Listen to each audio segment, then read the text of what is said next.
आज की शॉर्ट में हम पढ़ेंगे ग्रेशम लॉ के बारे में।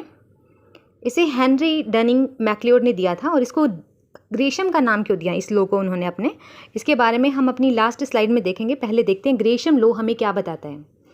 ग्रेशम लॉ क्या कहता है कि जो बैड मनी है वो गुड मनी को ड्राइव आउट कर देगी, मार्केट से बाहर निकाल देगी।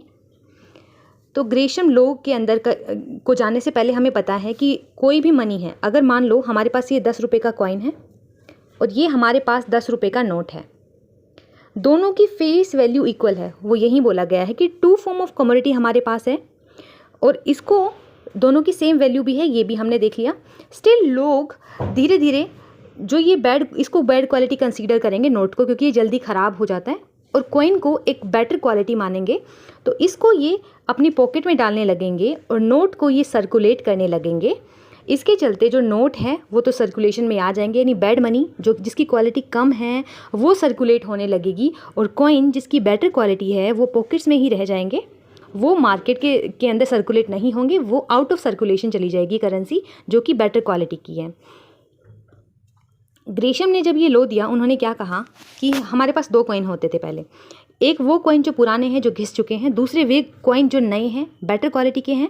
तो एक वे कॉइन है जिसके अंदर क्वालिटी अच्छी है, तो जिसकी गवर्नमेंट क्या करती है, इन दोनों की फेस वैल्यू को इक्वल कर देती है, जिसके चलते जो हमारा घिसा हुआ कॉइन है ये ओवर वैल्यूड हो जाता है और जो हमारा न्यू कॉइन है ये अंडर वैल्यूड हो जाता है पहले वाले कॉइन के कंपैरिजन में।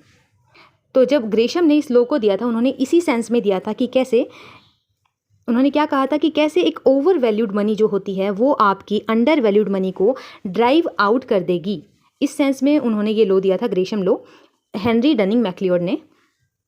उन्हें इसका रीज़न क्या है, क्योंकि मर्चेंट जो होते हैं वो ऐसे कॉइन जो कि फुल मेटल कंटेंट है जिसके अंदर, उनको ज़्यादा प्रेफर करते हैं, उनको अपने पास रखते हैं, और जो लेस मेटल कंटेंट वाले कॉइन्स हैं इनको वो सर्कुलेट ज़्यादा करते हैं, ट्रांजैक्शन के लिए इनको ज़्यादा यूज़ करते हैं।